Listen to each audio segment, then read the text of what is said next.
নমস্কাৰ প্ৰিয় বন্ধু বান্ধৱীসকল, পুনৰ আন এটা ভিডিঅ'লৈ আপোনালোক সকলোকে স্বাগতম জনাইছোঁ। আপোনালোকে নিশ্চয় কুশলে আছে, ভালে আছে, সন্তোষে আছে।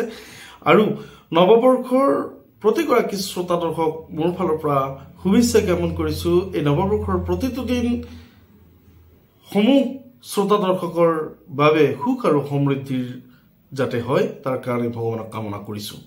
আহক আজি আমি এটা বিশেষ বিষয়, অত্যন্ত গুৰুত্বপূৰ্ণ বিষয় এটা আলোচনা কৰিম।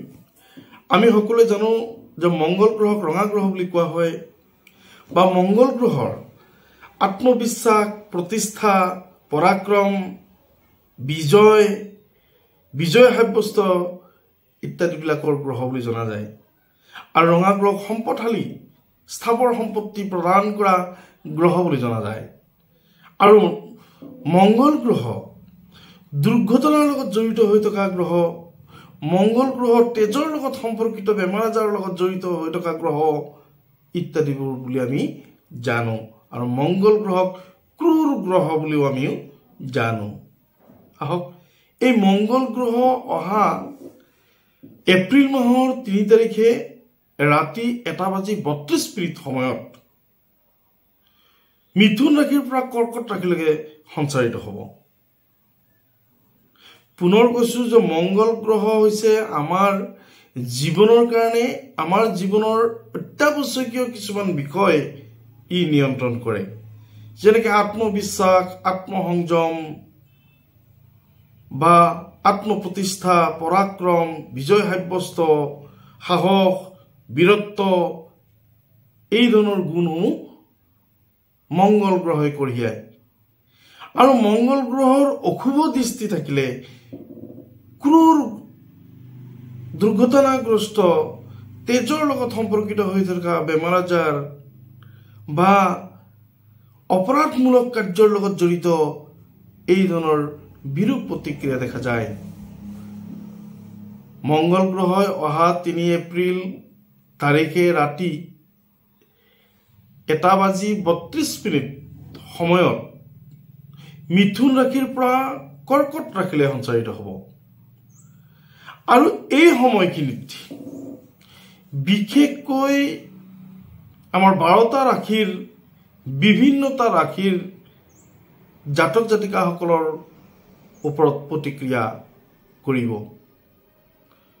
কিছুমান ৰাশিয়ে শুভ প্ৰতিক্ৰিয়া লাভ কৰিব আৰু কিছুমান ৰাশিয়ে অশুভ প্ৰতিক্ৰিয়া লাভ কৰিব আৰু কিছুমান ৰাশিয়ে শুভ প্ৰতিক্ৰিয়া লাভ কৰিব।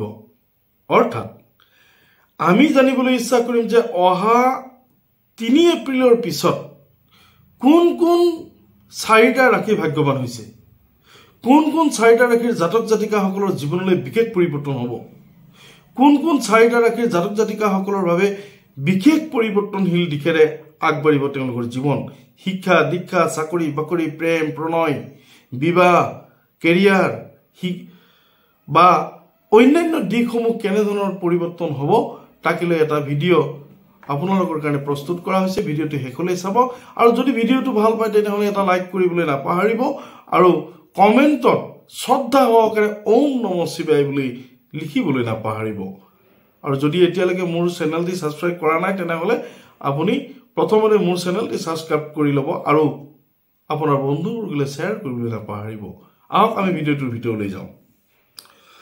আমি আগতে উল্লেখ কৰিছোঁ যে মংগল গ্ৰহক ৰঙা গ্ৰহ বুলি কোৱা হয় আৰু ইয়াক ক্ৰূৰ গ্ৰহ বুলি কোৱা হয়, ই নিৰ্দয় গ্ৰহ বুলি কোৱা হয় আৰু মংগল গ্ৰহৰ সম্পদশালী গ্ৰহ বুলি কোৱা হয়। আমি আগতে উল্লেখ কৰিছোঁ। যি নহওক এই সম্পদশালী গ্ৰহ, সম্পদ প্ৰদানকাৰী গ্ৰহটো অহা ৩ এপ্ৰিলৰ ৰাতি ১:৩২ স্থানান্তৰিত হ'ব কৰ্কট ৰাশিত। আৰু এই স্থানান্তৰিত হোৱাৰ লগে লগে বা এই সঞ্চাৰৰ যোগেদি ৪টা বিশেষ ৰাশিৰ জাতক জাতিকাসকলৰ জীৱনলৈ বিশেষ পৰিৱৰ্তন হ'ব। আৰু এই ৪টা ৰাশিৰ সৌভাগ্যশালী ৪টা ৰাশিৰ প্ৰথম ৰাশিটো হৈছে মিথুন ৰাশি। মিথুন ৰাশিৰ জাতক জাতিকাসকলৰ কাৰণে অত্যন্ত অভাৱনীয় পৰিৱৰ্তন ঘটিব এই অহা ৩ এপ্ৰিল তাৰিখৰ পৰা।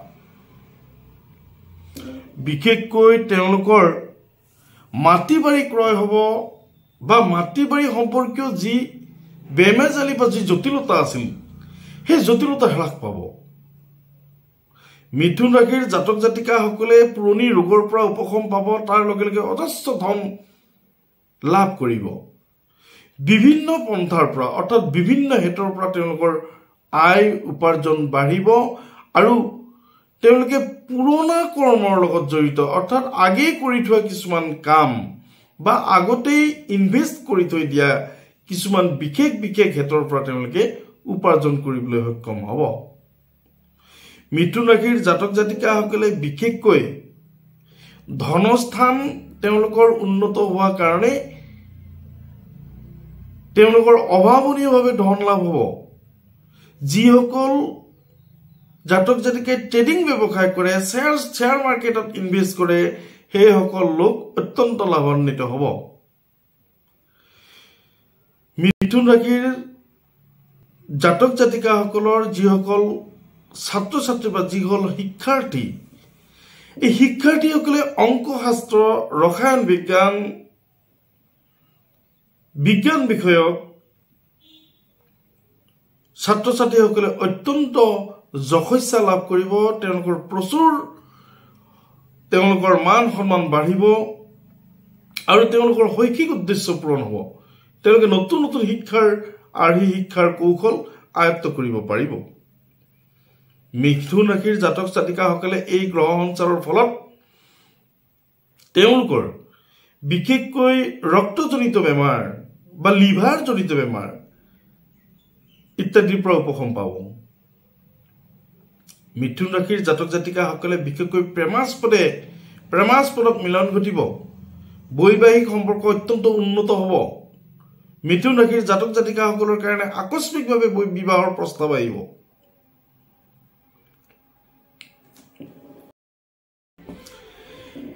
এইবাৰ আহিছো আমি দ্বিতীয় সৌভাগ্যশালী ৰাশিটো কোন? দ্বিতীয় সৌভাগ্যশালী ৰাশিটো হৈছে কন্যা ৰাশি। কন্যা ৰাশিৰ জাতক জাতিকাসকলে অৰ্থাৎ 3 এপ্ৰিলৰ ৰাতি 1:32 পিছত তেওঁলোকৰ জীৱনলৈ অভাৱনীয়ভাৱে পৰিৱৰ্তন আহিব। বিশেষকৈ ব্যৱসায়ীসকলে, যিসকলে ৰত্নৰ ব্যৱসায় কৰে, যিসকলে ধাতুৰ ব্যৱসায় কৰে, যিসকলে কাঠৰ ব্যৱসায় কৰে, যিসকলে ফাৰ্নিচাৰ বিজনেছ কৰে, যিসকলে গ্ৰচাৰীৰ ব্যৱসায় কৰে, এইসকল ব্যৱসায়ীয়ে তেওঁলোকৰ জীৱনত অত্যন্ত লাভান্বিত হ'ব ধন সংগ্ৰহৰ জৰিয়তে। অৰ্থাৎ তেওঁলোকৰ ধন উপাৰ্জন অত্যন্ত বেছি হ'ব। তেওঁলোকে পুৰণা পাবলগীয়া ধন লাভ কৰিব। কন্যা ৰাশিৰ জাতক জাতিকাসকলে বিশেষকৈ পুৰণি ধন পাব। অৰ্থাৎ পুৰণা লেনদেন তেওঁলোকে পুনৰ পজিটিভলি তেওঁলোকে ল'ব পাৰিব আৰু পুৰণা ব্যৱসায় তেওঁলোকৰ হাতলৈ পুনৰ ঘূৰি আহিব। যিসকল ব্যক্তিৰ ব্যৱসায় ইতিমধ্যে নিশ্চিহ্ন হৈ গৈছে বা ব্যৱসায় ইতিমধ্যে নাইকিয়া হৈ গৈছে, হাতৰ পৰা ওলাই গৈছে, সেইসকল ব্যক্তি পুনৰ ব্যৱসায়লৈ আহিব পাৰিব বা পুনৰ সেই আগৰ ব্যৱসায়টোকে লৈ তেওঁলোকে লাভান্বিত হ'ব। কন্যা ৰাশিৰ বিশেষকৈ কন্যা ৰাশিৰ একাদশৰ মংগল একাদশ স্থানত আই স্থানত মংগল গ্ৰহ অৱস্থান কৰা হেতুকে বিশেষকৈ প্ৰশাসনীয় বিভাগত তেওঁলোকৰ চাকৰি হ'ব। প্ৰশাসনীয় এডমিনিষ্ট্ৰেশ্যন ডিপাৰ্টমেণ্টত তেওঁলোকৰ চাকৰি বাকৰি হ'ব।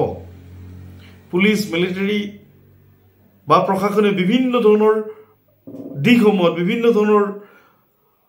দিশসমূহত তেওঁলোকে চাকৰি বাকৰিৰ সম্ভাৱনা অধিক।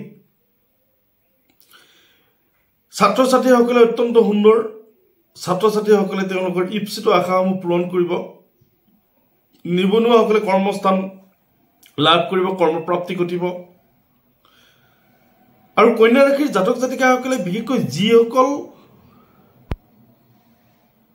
খেতি বাতিৰ লগত জড়িত, চাহ খেতি, আজি অন্যান্য খেতি, পাচলিৰ খেতি বা চাহ খেতি বা বিভিন্ন ধৰণৰ খেতিত তেওঁলোকে লাভান্বিত হ'ব।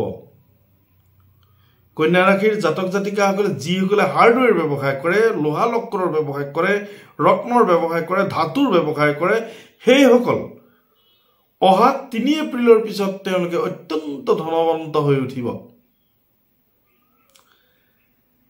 কন্যা ৰাশিৰ জাতকসকলৰ ভিতৰত যিসকল শিক্ষাৰ্থী বা বিদ্যাৰ্থী, তেওঁলোকে অংকশাস্ত্ৰ, ৰসায়ন বিজ্ঞান ইত্যাদিৰ লগত তেওঁলোকে প্ৰচুৰ সন্মান কঢ়িয়াব, তেওঁলোকৰ যশস্যা বাঢ়িব। কন্যা ৰাশিৰ কাৰণে অহা 3 এপ্ৰিলৰ পিছত অত্যন্ত সুন্দৰ দিন বুলি বিবেচিত হৈছে। আমি তৃতীয় ভাগ্যশালী ৰাশিটোৰ বিষয়ে আলোচনা কৰিবলৈ আহিছোঁ। তৃতীয় ভাগ্যশালী ৰাশিটো হৈছে বৃশ্চিক ৰাশি। অৰ্থাৎ বৃশ্চিক ৰাশিৰ জাতক জাতিকাসকলে কৰ্মস্থান লাভ কৰিব, প্ৰশাসনীয় বিভাগত তেওঁলোকৰ চাকৰি হ'ব, তেওঁলোকৰ ব্যৱসায় বাণিজ্য ইত্যাদি বিষয়ত তেওঁলোকে মনোনিৱেশ কৰিব পাৰিব, নতুন ব্যৱসায়ৰ পৰিকল্পনা কৰিব ব্যৱসায়ীসকলে। চাকৰিয়ালসকলৰ অত্যন্ত সুন্দৰ, তেওঁলোকৰ পদোন্নতি হ'ব, উচ্চ পদস্থ বিষয়া তেওঁলোকে স্নেহভাজন হ'ব, নতুন ঠাইত নতুন ঘৰ দুৱাৰ, নতুন ঘৰ বাৰী নিৰ্মাণৰ পৰিকল্পনা গ্ৰহণ কৰিব। অৰ্থাৎ এই সময়খিনিৰ ভিতৰত বৃশ্চিক ৰাশিৰ জাতক জাতিকাসকলে মাটি বাৰীৰ লেনদেন কৰিব, মাটি বাৰীৰ পজিটিভলি তেওঁলোকে লেনদেন কৰিব। আৰু যিসকল বৃশ্চিক ৰাশিৰ লোক মাটি বাৰীৰ বেচা কিনাৰ লগত জড়িত, সেইসকল অত্যন্ত লাভান্বিত হ'ব। আৰু স্থাৱৰ সম্পত্তি প্ৰদান কৰা গ্ৰহ মংগল গ্ৰহই বৃশ্চিক ৰাশিৰ জাতক জাতিকাসকলৰ ক্ষেত্ৰত অভাৱনীয় পৰিৱৰ্তন লৈ আহিব বুলি বিবেচনা কৰা হৈছে। শিক্ষাৰ্থীসকলৰ অত্যন্ত সুন্দৰ, কমাৰ্চ, ৰসায়ন বিজ্ঞান ইত্যাদিৰ ছাত্ৰই সুনাম কঢ়িয়াব। আৰু বিশেষকৈ বৃশ্চিক ৰাশিৰ জাতক জাতিকাসকলৰ তেওঁলোকৰ সতি সন্তানৰ সফলতাই তেওঁলোকক আনন্দিত কৰিব। বিশেষকৈ ঘৰুৱা মনোমালিন্য, ঘৰুৱা কৰ্মত জটিলতা, দাম্পত্য সুখত অসফলতা, এই ধৰণৰ যিসকল বৃশ্চিক ৰাশিৰ জাতক জাতিকাই ভুগি আছিল, সেইসকলে এই বিষয়ৰ পৰা পৰিত্ৰাণ পাব। দাম্পত্য সুখ লাভ কৰিব, পাৰিবাৰিক মনোমালিন্য আঁতৰ হৈ সুখ সংভোগ লাভ কৰিব, পাৰিবাৰিক অত্যন্ত সুন্দৰ পৰিৱেশে গা কৰি উঠিব আৰু অভাৱনীয় মৰম স্নেহৰ পয়োভৰ ঘটিব। আৰু আমি একেবাৰে শেষৰ সৌভাগ্যশালী ৰাশিটো লৈ আহিছো। সেই ৰাশিটো হৈছে কুম্ভ ৰাশি। কুম্ভ ৰাশিৰ জাতক জাতিকাসকলে অহা 3 এপ্ৰিলৰ ৰাতি 1:32 পিছত তেওঁলোকৰ জীৱনলৈ এক অভাৱনীয় পৰিৱৰ্তন লৈ সুন্দৰভাৱে তেওঁলোকে জীৱিকা নিৰ্বাহ কৰিব।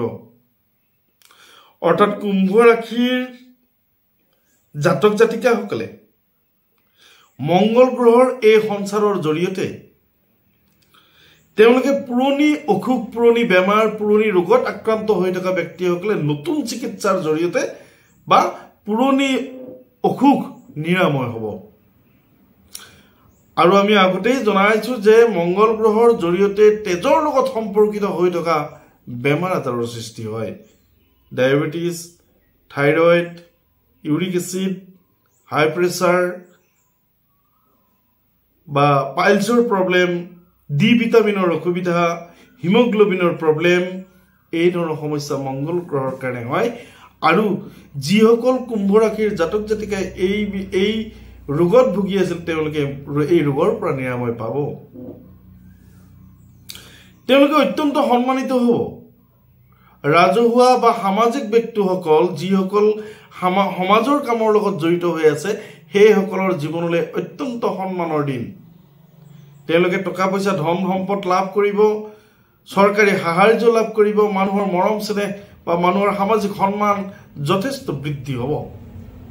কুম্ভ ৰাশিৰ অধিপতি গ্ৰহ শনি, আৰু ইতিমধ্যে শনি আজি কিছুদিন আগতে মীন ৰাশিত সঞ্চাৰিত হৈছে। তাৰ লগে লগে মংগল গ্ৰহৰ যি সঞ্চাৰ, এই সঞ্চাৰে কুম্ভ ৰাশিৰ ক্ষেত্ৰত কুম্ভ ৰাশিক সৌভাগ্যৱান ৰাশি হিচাপে বিবেচিত কৰাত সহায় কৰিছে। মংগল গ্ৰহৰ এই সঞ্চাৰৰ জৰিয়তে কুম্ভ ৰাশিৰ জাতক জাতিকাসকলে বিশেষকৈ মাটি বাৰী মাটি বাৰীৰ ক্ষেত্ৰত, মাটি বাৰী ক্ৰয় কৰাৰ ক্ষেত্ৰত সুবিধা পাব।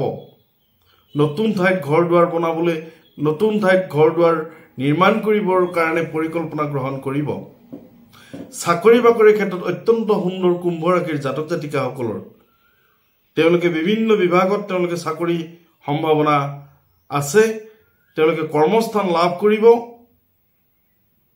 কুম্ভ ৰাশিৰ ছাত্ৰ ছাত্ৰীসকলৰ কাৰণে অত্যন্ত সুন্দৰ তেওঁলোকে যিকোনো বিষয়ত সাফল্যমণ্ডিত হ'ব আৰু সুখ যশস্যা কঢ়িয়াব পাৰিবাৰিক দিশত অত্যন্ত সুন্দৰ যিসকল কুম্ভ ৰাশিৰ লোকে মনোমালিন্য বা ঘৰুৱা মনোমালিন্যত আক্ৰান্ত হৈ আছিলে দাম্পত্য সুখৰ পৰা বঞ্চিত হৈ আছিলে সেইসকল কুম্ভ ৰাশিৰ জাতক জাতিকাই দাম্পত্য সুখ লাভ কৰিব ঘৰুৱা মনোমালিন্য আঁতৰি স্নেহভাজন বা স্নেহ মৰম স্নেহ ইত্যাদিৰ প্ৰয়োগৰ ঘটিব প্ৰিয় বন্ধু বান্ধৱীসকল অৰ্থাৎ আমি এইখিনি কথাকে ব্যক্ত কৰিছোঁ যে অহা 3 এপ্ৰিলত ৰাতি 1:32 মংগল গ্ৰহ মিথুন ৰাশিৰ পৰা কৰ্কট ৰাশিলৈ স্থানান্তৰিত হ'ব বা সঞ্চাৰিত হ'ব আৰু এই সময়খিনিৰ ভিতৰত 4টা ৰাশি